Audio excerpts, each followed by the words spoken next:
Bonjour monsieur. Bonjour. Euh, vous êtes de quelle nationalité? Suisse. Enchanté. Enchanté, merci. C'est la première fois que vous visitez la Tunisie? Non, ça fait plus de 35 ans que je vis en Tunisie, surtout à Djerba, de temps en temps à Sousse, à Mamet et à Tunis. Tunis, ça fait la 4e fois que je viens ici. Ouais. Ok. Ouais. Ma question, comment vous avez vu la Tunisie? Quelles sont les régions que vous avez visitées, etc.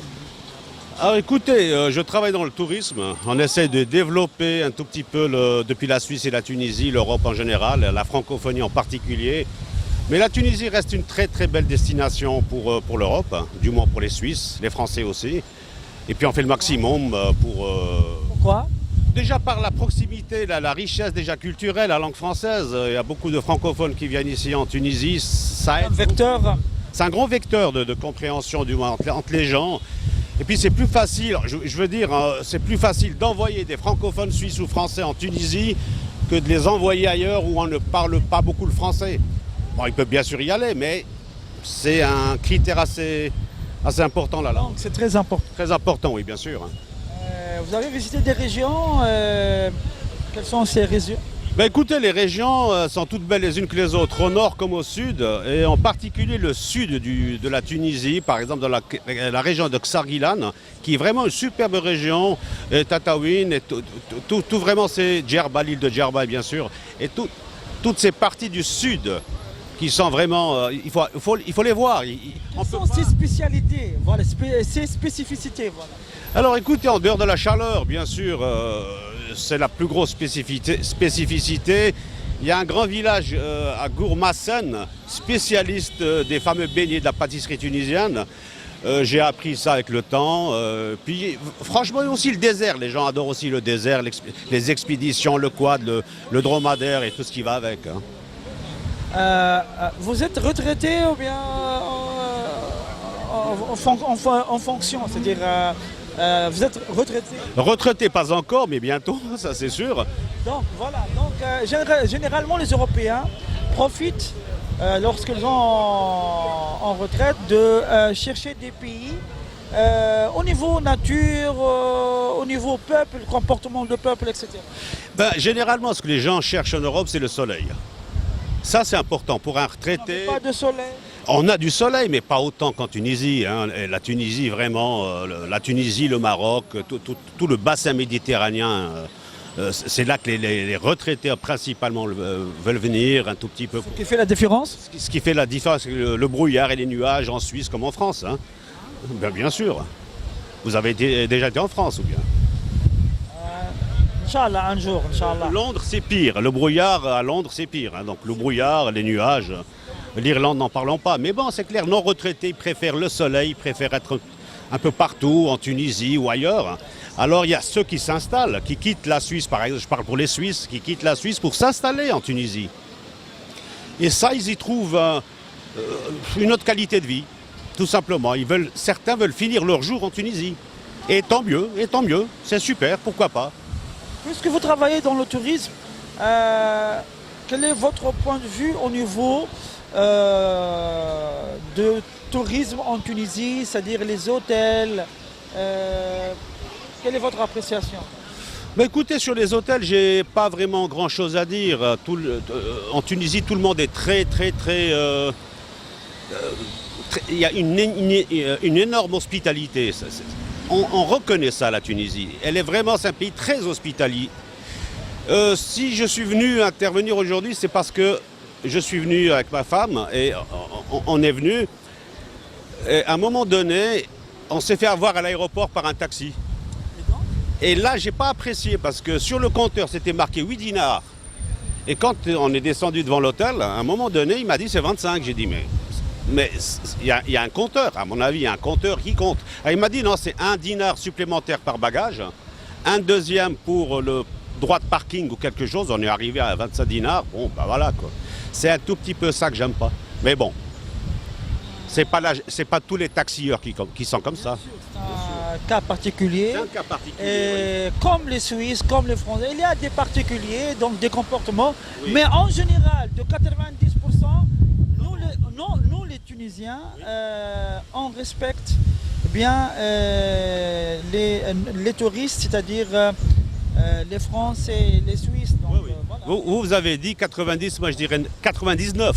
99, je vais dire. Des Voilà. gens, des gens sans, franchement, c'est C'est notre comportement. super. C'est très, très hospitalier. C'est des gens qui sont très ouverts. Il y a une très bonne cuisine, une très bonne harmonie. On peut discuter avec n'importe qui. Et puis les gens sont serviables. C'est ça qui est important. Ils sont serviables. On pose une question, ils nous donnent des réponses tout de suite. Et ça, c'est merveilleux. Est-ce que vous avez posé des questions dans des autres pays et vous n'avez pas trouvé la réponse? Non, non, non. Vous savez, comme on dit chez nous, du bon et du mauvais, il y en a partout. Hein. Dans d'autres pays, il y en a aussi des gens merveilleux. Hein. Je connais bien le Maroc, la Croatie, le Monténégro, je connais bien l'Italie. Vous avez beaucoup voyagé. Voilà. Oh oui, oui, j'ai fait toute ma vie en voyageur. Donc, voilà quoi. Il y a des effets positifs et des effets négatifs concernant le voyage en général. En général, comme je vous ai dit, il y a du bon et du mauvais partout. C'est partout. Mais moi, ce qui me retient ici de dire, c'est surtout l'hospitalité. Et ça, c'est important. Vous êtes arrivé en Tunisie avec votre femme, Oui, oui, oui, oui, on se balade à droite à gauche, ici, ailleurs. vos enfants. Alors, j'ai un enfant qui a déjà 26 ans, donc il est en dehors de la maison. Et ça, c'est... Oh, c'est-à-dire, Ah, il est en train de faire sa vie, il a 26 ans. Il a 26 ans, mon enfant. vous avez dans votre tradition l'enfant qui arrive à l'âge de 15 ans et il devra quitter Non, non, non, non, non, non, ça, c'est pas vrai. Non, non. Non, non, l'enfant chez nous à 15 ans, il est encore mineur. Hein. Ça, c'est... Je veux dire, 20 ans. quand je dis il est en dehors de la maison, c'est-à-dire qu'il s'assume financièrement. Il s'assume, Il a un travail, voilà. travail, il a son logement. Nous, les Tunisiens, Voilà. les diplômés, les fonctionnaires, etc. Voilà, donc c'est une autre façon de dire, il a des ailes, il va prendre son envol avec ses propres ailes. Et c'est normal, comme vous l'avez vécu, moi aussi, puis voilà. Quoi. On a remarqué un grand nombre de touristes qui sont venus en Tunisie les 3-4 années dernières. Comment on peut expliquer ça? C'est vrai, la sécurité, il y a la sécurité en Tunisie. L'emplacement de la Tunisie vis-à-vis des autres pays. Parmi les raisons qui expliquent ça, Alors, j'ai pas bien compris votre question, vous avez parlé de sécurité. Là, on se sent en sécurité en Tunisie. non, je veux dire, parmi les raisons Oui. qui poussent les Suisses, les Français d'arriver en Tunisie, Oui.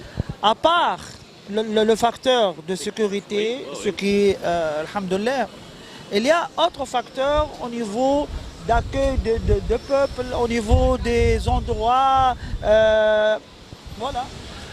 Écoutez, ce qui fait que les Suisses ou les Français viennent en Tunisie, Général, hein. en général, c'est, comme j'ai déjà dit, c'est pour le soleil, c'est pour la mer. Et vous avez un pays qui est merveilleux, vous avez tout. Vous avez le désert, le soleil, la mer, les montagnes. Que demander de plus? En Suisse, on a tout, mais on n'a pas la mer. Eh ben, on est obligé d'aller... Vous avez de l'argent. Oui, mais l'argent, c'est pas l'argent des Suisses, c'est l'argent des autres. Généralement, c'est tous les gens qui ont travaillé, qui ont mis de l'argent en Suisse ou ailleurs. Mais ça, c'est pas un souci. On parle concernant les niveaux de vie. Ben, en Suisse, le niveau... Les gens choisissent par exemple d'aller en Suisse. Il y a des opportunités, la possibilité d'avoir plus d'argent. Oui, bien sûr. Là, on rentre dans un problème, je dirais, politique. Non, je ne parle pas de politique. Je parle du niveau de vie, au niveau social. Le niveau de vie en Suisse, on ne peut pas dire qu'il est meilleur ou pas qu'en Tunisie. Je ne peux pas dire qu'il est meilleur ou pas qu'en France. C'est des régimes différents. C'est tout simplement. Quel est votre SMIC? Il n'y a pas de SMIC en Suisse. Il n'y a pas. Il n'y a pas. Je veux dire, on ne peut pas dire si les gens travaillent, c'est 30 francs suisses de l'heure, par exemple. Je ne peux pas dire que c'est un SMIC. En France, il y a peut-être le mot SMIC, mais en Suisse, il n'y a pas vraiment de SMIC. Et ça, mais je ne sais pas quel est le SMIC en Suisse. Le minimum de salaire Il y a un garanti. minimum. Chez nous, on appelle ça le minimum vital. Hein. Ça, c'est autre chose. Hein. Minimum vital. Le minimum vital, je ne sais pas. Il peut être... Je veux dire, vous savez, avec 2000 francs suisses, ça peut être, à mon avis, un minimum vital, mais avec ça, vous ne faites rien. Hein. Parce que les assurances, ça coûte. Les transports, ça coûte. Les assurances maladie, ça coûte très cher. C'est un ensemble. Bien sûr, les salaires sont élevés. Les salaires sont élevés, mais les charges aussi le sont. Parce qu'il y a beaucoup de gens qui, en Tunisie ou ailleurs, en France surtout, ils pensent qu'en Suisse, on ne paye pas d'impôts. C'est faux. Vous m'avez une dernière question. Vous m'avez dit que c'est la première fois que vous visitez la Tunisie. Non, ça Voilà. fait très longtemps. Ça fait très longtemps. Donc, est-ce qu'il y a une différence entre la première fois que vous avez visité la Tunisie et cette fois au niveau du développement depuis? Alors, différence, je n'ai pas vraiment vu de différence. C'est toujours le même peuple, toujours souriant, toujours accueillant. Au niveau du développement, au niveau d'infrastructures, etc. Développement, il me semble que ça se développe un peu plus. J'étais même choqué à Ksargilan d'avoir, la toute première fois où je suis arrivé, il y avait 2 campements. Et aujourd'hui, il y a énormément de campements. Donc ça se développe. Merci beaucoup. Merci à vous. Merci à vous. Enchanté. Merci beaucoup et à tout bientôt. Merci beaucoup.